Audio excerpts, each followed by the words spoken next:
Hi friends, ఇవాల్టి video లోపల మనం మైక్రో మేనేజ్మెంట్ గురించి చర్చించబోతున్నాం. సింపుల్గా చెప్పాలంటే ఏ ఆర్గనైజేషన్ అయినా కానీ దాంట్ లోపల ఒక హైరార్కీ ఉంటుంది. సో ఆ హైరార్కీ లోపల పై లెవెల్ ఉన్న వ్యక్తులు ఏం చేస్తూ ఉంటారంటే తమ పనిని చేపించుకోవడానికి, త్వరగా పని పూర్తి చేయడానికి, ప్రొడక్టివిటీ పెంచడానికి కింది స్థాయిలో ఉండే మేనేజర్ల పైన ఒత్తిడి తీసుకొస్తూ ఉంటారు. ఆ మేనేజర్లు ఏం చేస్తూ ఉంటారంటే యాక్చువల్గా హ్యాండ్స్ ఆన్ గ్రౌండ్ పైన వర్క్ చేసే ఎంప్లాయీస్ని ప్రతి డే టు డే యాక్టివిటీ లోపల ఇన్వాల్వ్ అయిపోయి అసలు core and basic level minute విషయాల పట్ల కూడా పట్టించుకుంటూ ఎంప్లాయీస్ని ఎంతో కొంత ఇబ్బంది పెడతా ఉంటారు. దానికి కారణం ఏంటిదంటే ప్రతి ఒక్క ఆర్గనైజేషన్కి ఒక మేనేజ్మెంట్ స్టైల్ ఉంటుంది. రెండో విషయం ఏంటిదంటే వాళ్ళ టీం లోపల ఉన్న ఎంప్లాయీస్ పైన, వాళ్ళ ఎబిలిటీస్ పైన వీళ్ళకి నమ్మకం లేకపోవచ్చు. మూడవ కారణం ఏమై ఉండొచ్చు అంటే కొంతమంది మేనేజర్లు స్ట్రాంగ్గా బిలీవ్ చేస్తూ ఉంటారు, డెడ్లైన్లు మీట్ కావాలంటే మన ఎంప్లాయీస్ పైన మనం ఎంతో కొంత ప్రెషర్ ఎగ్జర్ట్ చేయాలి, అప్పుడైతేనే వాళ్ళు బాగా పని చేస్తారు, లేకపోతే వాళ్ళు పని తప్పించుకుంటారనే ఒక ఫీలింగ్ ఉండొచ్చు. ఇంకా కొన్ని ఆర్గనైజేషన్స్ ఉంటాయి, మోస్ట్లీ ఫ్యామిలీ రన్ ఆర్గనైజేషన్స్ ఉంటాయి. అందులోపల ఏముంటుందంటే ఫీలింగ్, వాళ్ళ బిలీఫ్ సిస్టమ్ ఎట్లా ఉంటుందంటే 4 తరాలుగా మేము కంపెనీని నడుపుతున్నాం, రకరకాల ఆర్గనైజేషన్స్ని మెయింటైన్ చేస్తున్నాం, మాకు బెటర్గా తెలుసు ఎంప్లాయీలతో ఎట్లా ప్రవర్తించాలి, ఏ లెవెల్ దాకా స్క్రూటినీ చేయాలి, ఏ లెవెల్ దాకా నిగరాని పెట్టాలి, ఏ లెవెల్ దాకా వీళ్ళకు టార్గెట్స్ అనేటివి, డెడ్లైన్స్ అనేటివి ఫిక్స్ చేయాలి, మాకు బాగా తెలుసు అనే కాన్ఫిడెన్స్లో ఉంటారు. సో ఆ కైండ్ ఆఫ్ వర్క్ కల్చర్ ఉండే ఏరియా లోపల కూడా ఈ మైక్రో మేనేజ్మెంట్ అనేది బాగా కనిపిస్తూ ఉంటుంది. ఒక రకంగా చెప్పాలంటే ఈ మేనేజర్స్ అందరూ ఫియర్ ఆఫ్ ఫెయిల్యూర్ తోటి పనిచేస్తూ ఉంటారు.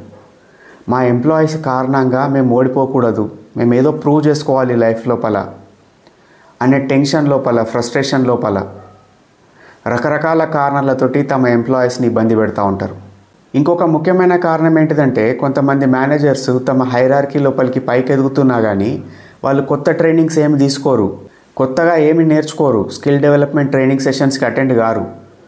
వాళ్ళకి ఏం ఫీలింగ్ ఉంటుందంటే మాకు ఆల్రెడీ అన్నీ తెలుసు, మేము ఆల్రెడీ 30 years ఉన్నాం ఇండస్ట్రీ లోపల, మాకంతా తెలుసు, ఒకడు వచ్చి మాకు చెప్పేది ఏంది బచ్చాగాడన్న ఫీలింగ్లో ఉంటారు వాళ్ళు. So lack of leadership skills కూడా ఇందులోకి ఎంతో కొంత కాంట్రిబ్యూట్ చేస్తూ ఉంటాయి.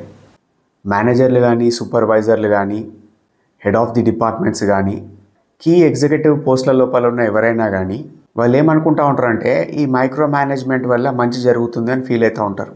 కానీ వాస్తవానికి ఎంప్లాయీస్ యొక్క మొరాల్ పడిపోతుంది, వాళ్ళకు పని పైన ఇంట్రెస్ట్ తగ్గిపోతుంది, ఏదో బాధగా భారంగా డబ్బుల కోసం పనిచేస్తూ ఉంటారు. ఏదైనా మంచి ఆపర్చునిటీ వస్తే వేరే దగ్గరికి మారిపోదాం, ఈ టార్చర్ భరించుకుంటూ, ఈ హ్యూమిలియేషన్ భరించుకుంటూ కనీసం ఊపిరి తీసుకోలేని పొజిషన్ లోపల వర్క్ చేయడం ఎందుకు, వేరే చోటికి అట్రిషన్ అయితే అయిపోతుంది కదా అనే ఫీలింగ్లో ఉండిపోతారు. తెలియకుండానే ఈ మైక్రో మేనేజ్మెంట్ వల్ల ప్రొడక్టివిటీ కూడా పడిపోతుంది.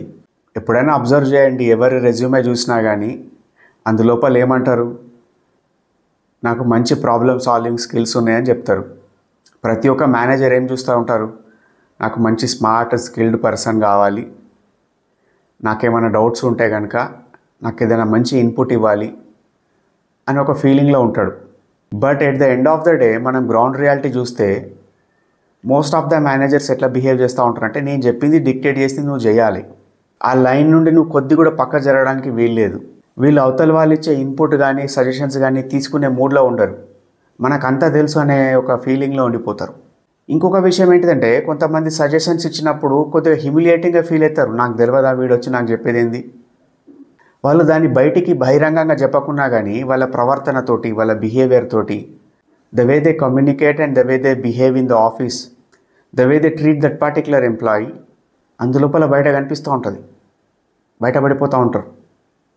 ఇటువంటి టాక్సిక్ మేనేజర్స్ ఉన్నప్పుడు out of the box solutions ఎక్కడి నుండి వస్తాయి, రావు కదా. ఆబ్వియస్గా ఇటువంటి ఎన్విరాన్మెంట్లో పనిచేసేటప్పుడు ఎంతో కొంత బర్న్అవుట్ అయిపోతారు, మెంటల్ హెల్త్ ఇష్యూస్ వస్తాయి, స్ట్రెస్ లెవెల్స్ పీక్లో ఉంటాయి ఎంప్లాయీస్ దగ్గర, జాబ్ సాటిస్ఫాక్షన్ లెవెల్ కూడా చాలా పడిపోతుంది. అబ్జర్వ్ చేయండి, చాలామంది ఎంప్లాయీస్ ఏం చేస్తూ ఉంటారంటే ఆఫీస్ టైం లోపల, వర్కింగ్ అవర్స్ లోపల ఎంతో కొంత అట్మాస్ఫియర్ నుండి బయటకు వచ్చేసి చిన్న కాఫెటేరియా లోపలనో, కాఫీ షాప్ దగ్గరనో, స్మోకింగ్ జోన్లోనో, లేకపోతే ఆఫీస్ ఏరియాలో ఉండే చిన్న గ్రీనరీ ఏరియా ఉంటుంది కదా అక్కడ మధ్యలో వచ్చి కూర్చోవడమో, ఏదో విధంగా ఎస్కేప్ అయిపోదాం ఈ వర్క్ నుండి ఫీల్ అవుతూ ఉంటారు. కానీ వాళ్ళు ఆఫీస్లో జాయిన్ అయ్యేటప్పుడు, ఏదైనా జాబ్లో జాయిన్ అయ్యేటప్పుడు ఏదో చేసేద్దాం, మనల్ని మనం ప్రూవ్ చేసుకుందాం, మనం ఎదుగుదామనే కోరికతో జాయిన్ అవుతారు.